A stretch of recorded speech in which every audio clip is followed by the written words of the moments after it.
南無本師釋迦牟尼佛。南無本師釋迦牟尼佛。南無本師釋迦牟尼佛。無上甚深微妙法，百千萬劫難遭遇。我今見聞得受持，願解如來真實義。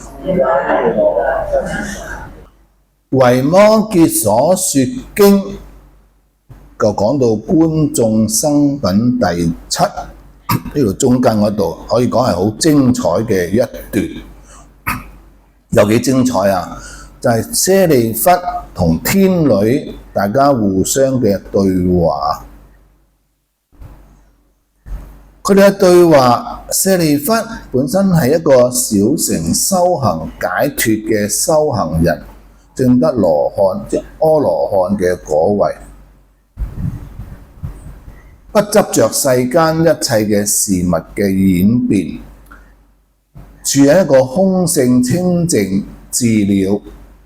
因為佢知道世間一切嘅景象都係世人俾佢捉住咗，而流浪生死，佢就唔俾佢捉住，要修一個清淨嘅自性而覺悟。喺呢一品裏邊就叫即係觀眾生品咯。菩薩修行就要睇下眾生唔好俾世間嘅事情感染，但係入於世間嘅塵勞裏邊救拔眾生。喺呢度維摩詰所說經就係一個大乘嘅經書，就係教授一啲已經證得果位嘅羅漢弟子啊，即阿羅漢嘅弟子，捨棄佢自己嘅清淨，入於塵勞裏邊救拔世間。但係我哋所講啦，因為羅漢佢係有法執嘅，法即係話我修行呢一個方法而令得自己清淨，唔需要入於塵勞裏邊。喺呢度對於我哋嚟講去睇去學習呢，大家呢一定要搞得清清楚楚一樣嘢，就係話菩薩係度化人天乘嘅眾生嘅，但係羅漢呢，佢唔度眾生噶嘛，佢就係自了清淨嘅啫嘛。所以我哋睇到呢度嚟講，我哋去學嘅時間呢，我哋呢就變咗呢，始終我哋講啦，我哋都係一個凡夫，俾呢個世間嘅景象係捉得好緊嘅。我哋點可以理解呢一個嘅事情演變呢？喺呢度我哋要分析俾大家聽，點可以拿捏到裏邊嘅講嘅意義，而能夠我哋可以用喺我哋嘅日常生活之中。我成日講來都係講起呢句，因為我哋凡夫永遠都係俾世間嘅事情捉住咗，但係我哋本有嘅覺性、本有嘅自性係清淨噶嘛。所謂世間嘅事情就叫做色，我哋本有嘅覺性自性就空。但係佛法咧，佢個空相咧就係色空就圓用啦。咁我哋講，我哋點樣可以兩樣圓用啊？咁樣我哋點可以見到我嘅自性啊？喺呢度想大家容易明白啲，我做一個簡單嘅譬喻，令大家可以捉到一啲嘅重點。心經裏邊成日講色不異空，空不異色。咁我哋有佛性，我有自性，我哋喺邊度睇到啊？我哋邊度攞到啊？大家揾唔揾到自己嘅自性，揾唔揾到自己嘅佛性？咁成日話同佢色不異空，我同佢一齊嘅喎。咁我想問下大家啦，而家你見到一切嘅嘢，可以話到出嚟嘅，講俾我聽，見到啲乜嘢？我見到張台咯，我見到個人，我見到個鐘咯，我見到個外邊嘅景物咯。你又見到我，我又見到你咯，係咪？係啊，咁你咪見到咯。咁好啦，你見到呢啲一切都係物質嚟嘅噃。咁既然你見到呢啲係物質，邊個見到呢個物質啊？我想問下。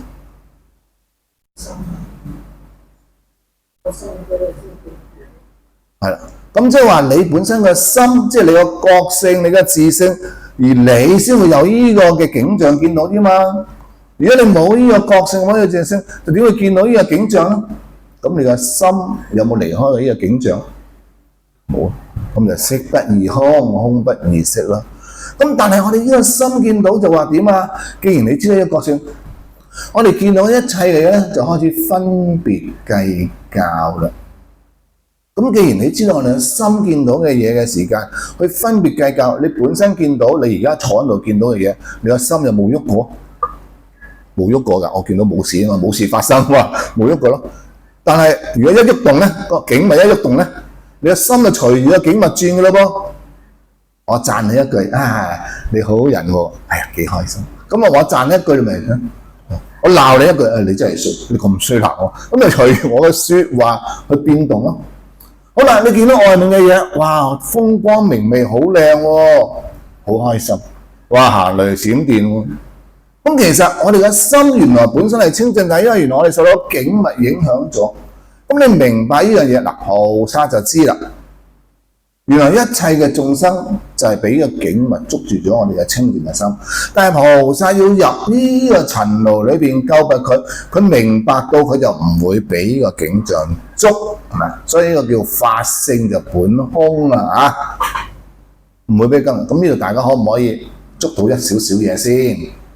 捉到。咁既然我哋嘅心原來係俾呢個世間嘅嘢、種種嘅景象事物嘢去捉住咗嘅，所以佢之前又講，如果你入於呢個法海之中，就好似一個入於呢個占柏林啊，即係一個鬱金香啊，金色嘅花嘅花園裏邊，全部香氣嘅，咁你都受到感染啦，你聞唔到其他餘香啦。所以點解我哋要念佛、要拜佛咧？就我哋用佛法去熏陶咗我哋嗰啲點啊，就會隨着呢個去感染到我哋咧，就冇咁容易咧，就俾個世間我哋嘅業力咧去捉住咗我哋本有嘅清淨覺性，喺從中之中咧可以顯現翻我哋本有清淨嘅覺性。咁我當然要慢慢修啦。咁上個禮拜就講到呢度，佢話既然你入到呢個法海之中，即係好似大家去到寺院裏邊有好多沉香喺度沾咗啲香氣喺度，啊爐香炸熱法界蒙熏係嘛？哦，全部呢啲香氣嚟嘅，你覺得好自在舒服，有好殊勝㗎係嘛？8種嘅殊勝功德。咁啊上個禮拜就講到呢度，咁今個禮拜講咧就更加玄妙啦。大家更加難捉摸。點解喺講之前咧，要同大家講一講之前嗰個，即係同大家去分析下一個色相同埋空相同埋法性本空咧，等大家喺度望落去嘅時間咧，可以能夠理解少少嚇，理解啲。咁理解咗之後咧，我哋講用喺我哋日常生活之中嘛，我哋明白到啦，咁我哋咧就可以放下咯噃。放下唔單止喎，仲要隨著呢個緣咧，去成就翻你自己身邊一切嘅事物喎。呢個先係我哋所學嘅重要性啊嘛。我哋會遇到喜怒哀樂世間嘅事物點樣演變啊嘛。咁你明白到，咁你就唔會隨境而去帶咗我哋嘅情緒，帶咗我哋嘅覺性，從而之中隨咗呢個境，好似菩薩咁樣隨緣度化。即係話佢咁衰㗎，佢好猛整喎，係咪啊？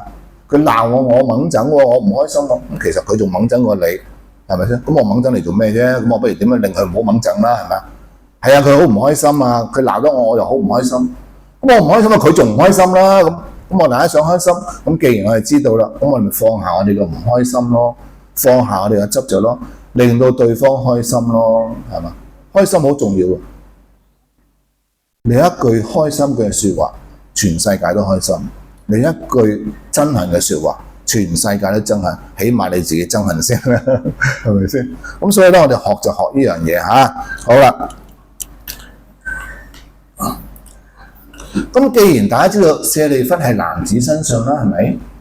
天女係女子身上，咁舍利弗咧就喺個色相裏邊啦，世間嘅色相裏邊咧就去同天女講嘢，但係天女係一個大菩薩嚟噶嘛，用呢個法性嘅空相對話啊嘛，咁大家知道兩者嘅對話嘅分別，咁我哋咧就用翻我哋代入翻落去嘅，你一定要用我哋講，我哋睇佛經咧，你唔可以用第三身嘅，咩叫第三身去睇啊？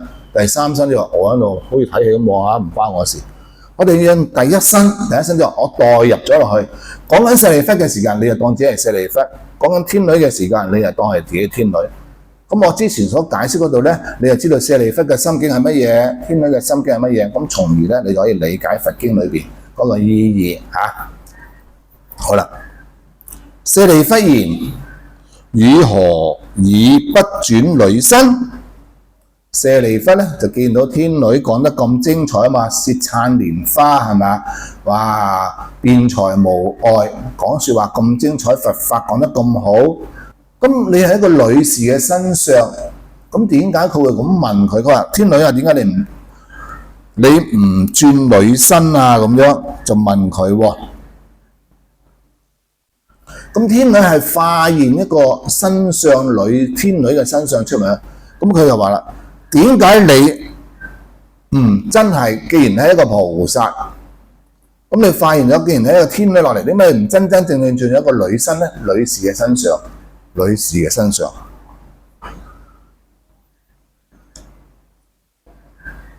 天曰：我從12年來求女人相，了不可得。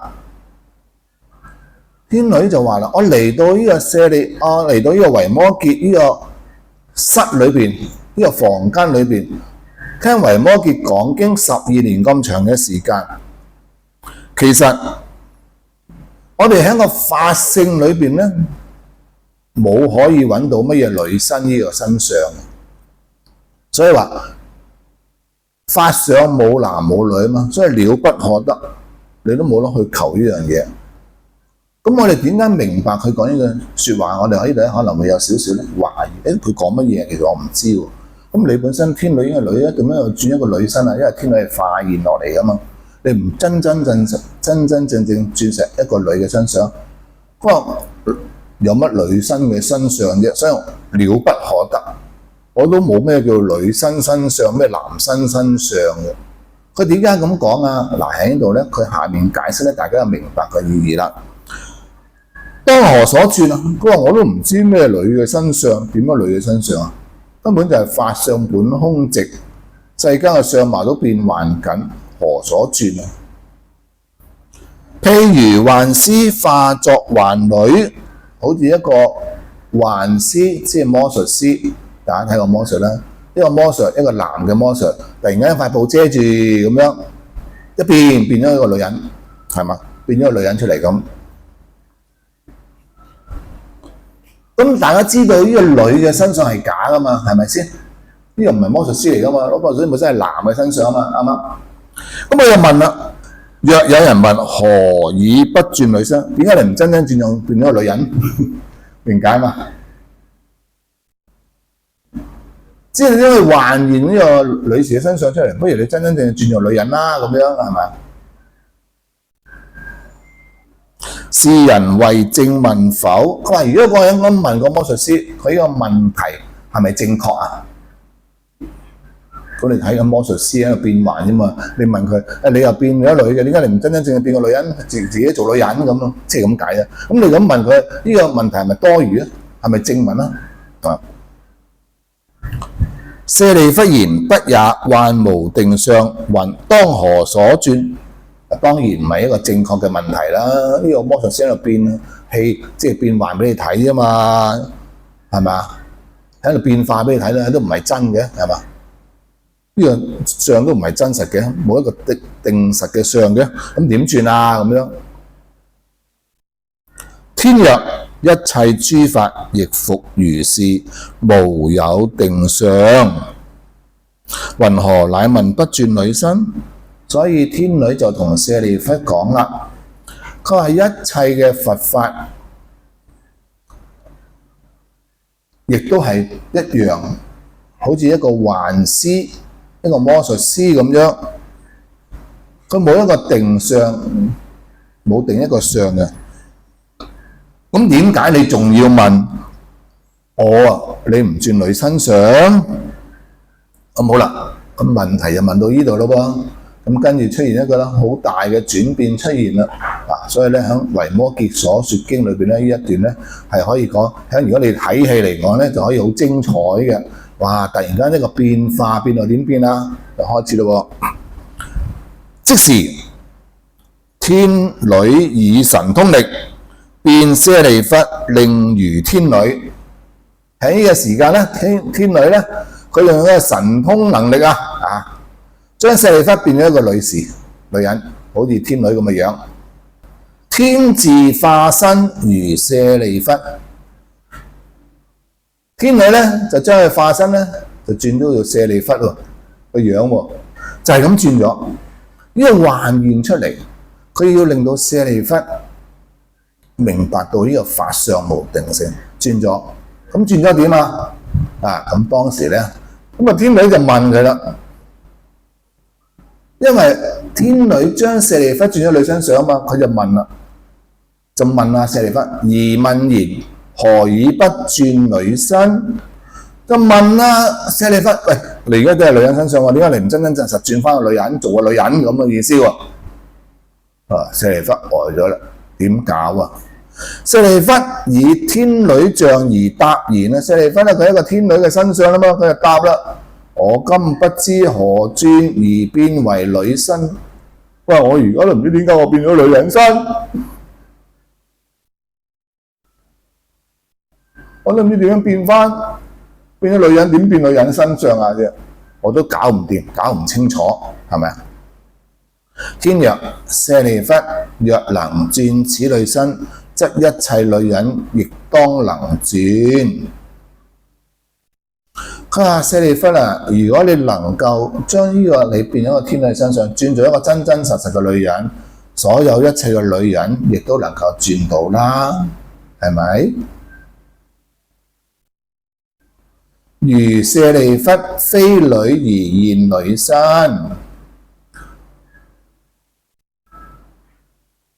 就係呢個世間嘅色相。嗱，你要明白啊，喺個色相同埋呢個法性裏邊，無有定性裏邊，捉住咗呢度啊！喺個色相裏邊，其實係還原出嚟嘅。所以佢話啦，好似舍利弗，你本身唔係一個女人，但係你變咗一個女人嘅身上。你而家睇呢個世間一切嘅事物，都係一切女人亦復如是。即係你睇一世間一切嘅女人，其實都係咁嘅樣，佢係還原出嚟。雖現女身而非女也，因為色物係不斷咁轉化㗎嘛。我成日講，即係話呢個世間點解叫無常咧？無常佢唔係恆常嘅，不斷咁變化嘅。你今生可能係一個女身，你下生可能係一個男身，係咪先？再下生可能係一個女身又。世間隨着自己嘅業力喜好而轉做男身女身，但係菩薩就為咗度化眾生而化做男身女身，所以菩薩睇返呢個世間就好似一個魔術師、幻師，而睇呢個世間一切嘅眾生都係幻化出嚟，咁樣去度化佢，所以猶如幻師就度諸幻眾。咁你唔係唔會俾呢個景象捉得咁緊。既然你一個清淨嘅人，你一個明理嘅人，你一個明佛法嘅人，你睇間世間嘅人俾呢個世間嘅景象捉得咁緊、咁痛苦起來，你係咪憐憫呢班眾生啊？哎呀，點解你咁傻啊？為咗少少嘢個唔開心，為咗人哋一句半句説話個唔開心，係咪？為咗人哋做啲嘢你做得咁唔開心，你點樣度化佢咧？咁傻啊！為咗你咁假象咁開心嚇。富貴浮雲都係一剎那就過咗啦，係咪啊？喜怒哀樂都係一剎那就過咗啦。點解你唔有個清淨無染嘅身去面對世間，解脫眾生嘅痛苦，解脫你身邊嘅人嘅痛苦，而你喺呢個清靜輕安快樂呢咁樣。所以佢講到啦，佢話一切女人亦復如是，雖然女生而非女也。是故佛說一切諸法非男非女啊。所以佛話一切嘅佛法空性本有嘅空性，唔係男唔係女。乜嘢係男咩係女啊？我哋成日做一個簡單比喻，點樣可以捉到一個景象？但可以咩叫非男非女？嗱，我做一個簡單比喻，喺一刻你影張相，嘿，靚唔靚啊？靚，轉下頭，你影張相，嘿，靚唔靚啊？你呢一張相同呢一張相，邊一個係你？你一刻係咁嘅樣喎，轉下頭你已經變咗咁嘅樣啦，係咪？所以你唔係呢個樣，亦都唔係嗰個樣，但係個樣都係你，係咪？即係喺度轉變緊嘅，即係話你一刻可唔可以永恆啊？唔得永恆，咁嘅樣又唔得永恆，即係隨時咁變幻咯。嗱，咁等佢非男非女啦啊，咁啊，大家容易可以捉到裏邊講嘅意義啊。即時天女還攝神力，舍利弗身還復如故。喺呢個時間，天女又用佢嘅神力咧，將舍利弗，佢本身係天女啊嘛，變咗佢而家轉翻做舍利弗嘅身啦，轉翻佢本人啦。天問舍利弗：女色身相，今何所在？所以天女就問翻舍利弗，佢話：喂，舍利弗，你之前係個天女嚟嘅喎，而家去咗邊度？係喎，之前我係個變咗女人嘅喎，而家變咗我自己舍利弗喎。咁之前個女人去咗邊啊？即係之前你影張相係咁嘅樣，而家你影張相係咁嘅樣。喂，之前我又去咗邊啊？係喎，去咗邊啊？舍利弗言：女身色相，無在無不在。佢話：哦，之前係變咗女啦，但係而家冇咗咯，咁咪冇。咁但係之前係有噶嘛，而家冇。所以話無在無不在，亦都唔係唔喺度，亦都唔係唔喺度啊！即係不斷咁變幻咁嘅意思啫。其實得唔得先？清唔清楚先？咁既然呢個世間係變幻嘅時間，我哋喺度學習。始終我哋都係一個凡夫，俾世間捉得咁緊，咁啊可以睇得比較，我哋講睇化啲咯，係咪啊？個人咪唔使咁拉得咁緊咯，樣樣嘢可以睇得輕鬆啲咯。咁我哋睇得輕鬆係幫自己啫，但係而家天女係菩薩嚟噶嘛，度眾生。咁你話我哋一下子睇咗呢度，係咪即時可以做到咧？當然唔係啦，要我哋度眾生。始終我哋一個凡夫好難啦，係咪先？搞掂自己先啦，咁搞掂自己先咯。所以就繼續講啦啊！天曰：一切諸法亦復如是，無在無不在。所以天女就同舍利弗講，佢話一切嘅佛法，菩薩度化眾生，佛陀度化眾生，用一切嘅方法示現種種嘅身相，佢係無在無不在，因應根基而度化。唔會執着嘅，凡夫先執着啫。夫無在無不在者也，夫無在無不在者，佛所說也。所以佛就話啦，一切眾生啊，你哋冇存唔存在或者唔存在呢樣嘢。既然講到呢樣，舍利弗仍然係捉個境，明解嘛？即係話，所有人成日睇佛經咧，睇完之後，哦，大家好似明咗，但係我哋嘅心仍然捉境嘛，同呢度一樣。舍利弗都仍然捉個境喎，點解捉個境啊？所以佢就再問啦。舍利弗問天，舍利弗就問天啦：汝於此末當生何所？佢話好啦，天女，你而家嚟到呢度啦，走啦，去第二度啦，咁你會去到邊度啊？咁樣。天曰：佛化所生，吾如彼生。佢話其實你問呢個問題咧，我就好似由佛化現，佛陀化現種種呢個身上，就同你一樣，都係由佛嘅化現，即係冇分彼此你我，因為你都唔得永恆，你都係變幻，都係無在無不在，我都係無在無不在啦。所以佢又繼續講佛化所生，非沒生也。既然係佛化所生，邊度有喺呢度離開咗又去第二度再生呢？係咪？就好似打個心咁樣啊，有冇離開過？有冇離開過呢個色相啊？冇啊！你都喺度呢個，所以無沒亦都無生，你個心又無沒亦都無生，即係你個煩惱而俾個景象捉咗而出現呢個生出嚟啫嘛，係咪？咁你本有清淨嘛，所以天若眾生猶言無沒生也，所以天女又話一切眾生都係咁嘅原因，冇乜嘢消失或者再出現。只係我哋嘅心俾個景象捉咗，所以就有生滅嘅啫。啊，本性空淨，即係呢個世間嘅物質不斷咁變化，而我哋個覺性、我哋嘅自性、佛法就係如如不動，所以佛又叫如來啊嘛。如如不動，無所從來，亦無所去啊。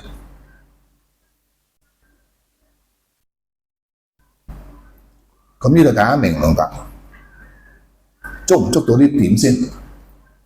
捉到呢點咧，就落到下一段咯噃。下一段咧，亦都係好多人想問嘅咯噃。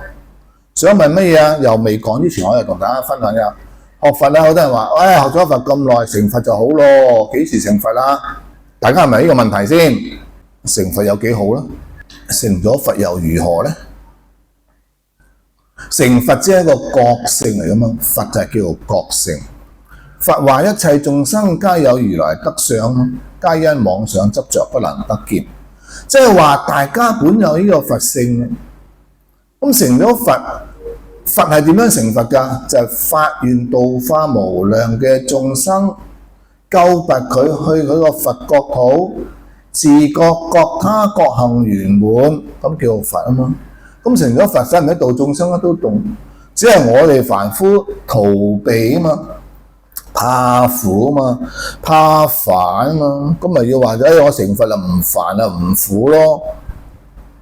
但係原來喺成佛裏邊就叫做覺性，佛就叫做覺性，無上正等正覺，阿耨多羅三藐三菩提，就等於大家個心本有清淨覺性自性嘅。咁你話幾時成佛啊？所以放下屠刀立地成佛，你一覺就即成佛，係咪？你唔覺就始終唔成佛。當然呢一句説話，放下屠刀立地成佛係一個好簡單嘅説話，唔係話一放下屠刀就即刻成佛啦，即係話你揾翻自己嘅覺性。但係始終我哋凡夫都係俾個世間嘅嘢捉住咗，咁從而慢慢去修。咁呢度咧，我哋又可以就精彩咯噃。又可以能夠理解多啲佛理咯喎，點樣理解啊？點樣理解啊？好啦，又睇點問咯喎。舍利弗問天：汝久如當得阿耨多羅三藐三菩提？舍利弗就問天女啦：喂，你仲要修行幾耐先可以成就呢個無上正等正覺成佛啊？呢句説話，大家去嗒一嗒佢。諗一諗，你幾耐成佛啊？我想問下大家，你幾耐成佛啊？你試下問下自己。喂，我學咗佛咁耐，我幾時成佛啊？哇，咁多師傅學咗佛咁耐，有啲話：你今生成佛啦，來生成佛啦，咁樣幾時成佛啊？有冇諗過自己幾時成佛？係喎，真係冇諗過自己幾時。哇，好耐喎！佛話要三大阿僧祇劫喎，幾時為之三大阿僧祇劫啊？咁耐咁樣，今日就解咗大家疑難。天曰：如舍利弗還為凡夫，我乃當成阿耨多羅三藐三菩提。好簡單啫。舍利弗呢個聖人嚟噶嘛，你係覺性噶嘛，你係羅漢嘛，你倒翻轉行啦，你做翻凡夫啦，我就成佛啦。嚇？唔係啊嘛，即係同大家講，而家大家話：我好怕苦啊，我要成佛啦！我幾時成佛啦？唔好落三惡道苦啊！畜生餓鬼地獄，係咪啊？我希望生人天啦，咁你都唔係成佛噶嘛？我而家喺人間裏邊，我要成佛國嘛，清淨嘛。佢話幾時成佛？你落翻地獄裏邊啦！我就成佛啦！唔係嘛？要我落翻地獄，係咪先？咁所以舍利弗就答啦。舍利弗言：我作凡夫，無有是處。唔係嘛？你講笑啊，係嘛？我修行咗咁耐，而家先證得呢個阿羅漢嘅果位清淨無染。你要我做翻凡夫，無有是處喎，要我退口？講笑咩？天曰：我得阿耨多羅三藐三菩提，亦無是處。佢話其實一樣啫嘛。我成就呢個佛果無上正等正覺，亦都係無有是處，即係攞嚟噏嘅啫。你計較分別嗱喺個空性裏邊咧，嗱因為我哋本身係有啊嘛，所以我哋會捉呢個咧係比較難捉啲嘅。唔係，我個個都想成佛，你話我成佛無有是處？我落去地獄就無有是處啫，我羅漢要我做翻凡夫無有是處啫，我墮落就冇啦。你話成翻呢個覺性無有是處，你講笑咩？呢個就係破我哋嘅執着，破我哋嘅法則。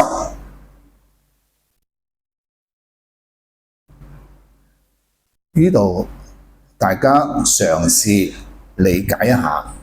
不過唔緊要，我成日講唔理解唔緊要，第日你知㗎啦嚇。點解講第日你知咧？咁就因為我哋始終未有呢個經驗，未有呢個修行，就好似一個80歲嘅長者同一個18歲嘅孩童，同18歲嘅孩童講嘢，講完之後18後你講乜嘢啊？咁80歲嘅長者啫，同我你到80歲你就知我講乜咯。明解嘛？好，我哋嘗試沾下呢個福分，理解一下嚇。所以者何？點解啊？菩提無住處，是故無有得者。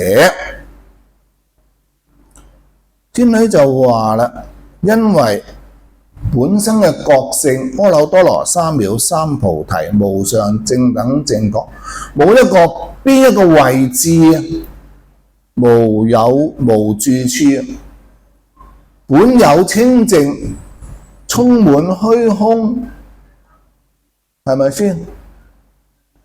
所以無有得者，何來所得啊？就呢樣用簡單譬喻啦，你個心有冇得？你個覺性有冇得啊？你個自性有冇得？即係話我叫大佬睇下呢個世間嘅嘢，你指俾我睇，指完之後。呢個嘢有出現咗，有件物件嗰樣，咁你本身呢個心有冇得啊？冇啊，啲物件喺度啫嘛。呢個得唔得先？大家理唔理解先？即係話你本身個心其實喺度住喺度，冇有住就喺度啦，即係啲物質嘅嘢啫嘛，係咪？所以無有住處就係咁簡單咯。舍利弗言：今諸佛阿耨多羅三藐三菩提，已得當得如恒河沙，皆為何苦？舍利弗唔明嘅，我唔明啊！佢點解唔明啊？佢話佛陀成日講啊，佢話呢個無上正等正覺，已得當得。過去成就呢個無上，即係三世諸佛，過去、現在、將來，已得當得。佢話一切眾生如恒河沙，過去無數嘅佛，過去無數嘅佛成佛，現在嘅佛無數成佛，將來嘅佛無數成佛，而成就呢個無上正等正覺。你話無得喎，無住喎，咁係咩意思啊？所謂何苦啊？點解啊？天曰：皆以世俗文字數故，說有三世，非為菩提有去來今。所以天女就解釋話俾舍利弗聽，因為眾生啊，世俗即係眾生啊，我哋凡夫眾生有執啊，明解嘛？計較啊，所以話俾我哋聽，有過去、現在、將來三世啊。唔係因為你個無上正等正覺係有過去、現在、將來，因為眾生有一樣嘢，即係你本有嘅心，大家捉到自己嘅心啦，即係見到自己嘅心啦，係清淨無染，只係啲物質喺度變幻緊啫嘛。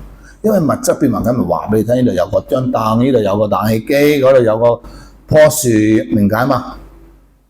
你有呢張相，你會笑，你會喊，咁你本身個心就係喺度啫嘛。因為你哋有啲需要呢樣嘢，就話俾你聽咯。即係你見到一切嘅景象，佢哋喺度憂悲苦惱、喜怒哀樂啊！我有錢啊，我冇錢啊，我窮啊，我失敗啊，我富有啊，而為咗你去話俾你聽，所以有過去、現在、將來三世啫。呢度清唔清楚？天曰：舍利弗，汝得阿羅漢道耶？咁啊，天女就問啦，佢話：舍利弗尊者啊，你係咪得到呢個阿羅漢道啊？若無所得故而得，即係佢要放下一切，佢先可以清淨。咁佢話啦：天曰：諸佛菩薩亦復如是，無所得故而得。所以一切嘅佛菩薩同你一樣，即係你明白呢個道理，無所得故而可以成就度化眾生啊！大家呢度明解嘛？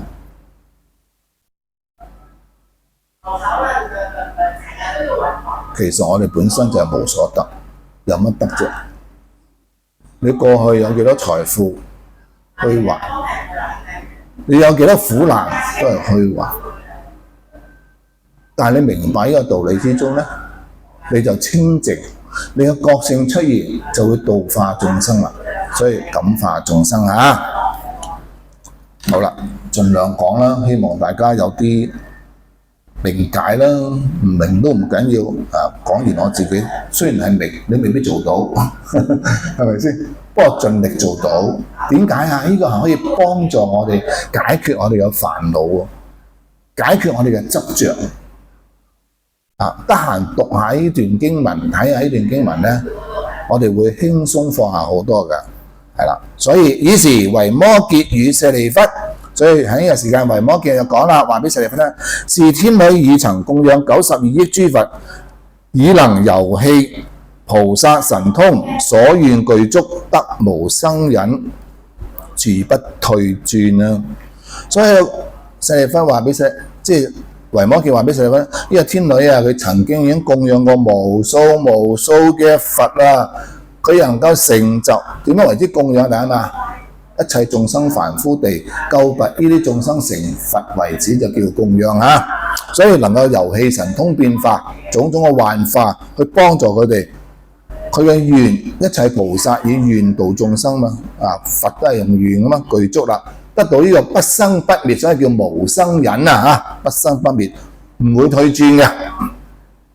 以本願故，隨意能現，教化眾生，用佢本身發嘅願，隨着佢嘅願，應以何身而現，何身而為説法。所以嚟到呢度，我呢個維摩詰呢個室裏邊，同大家去講呢個教化大家咁嘅意思。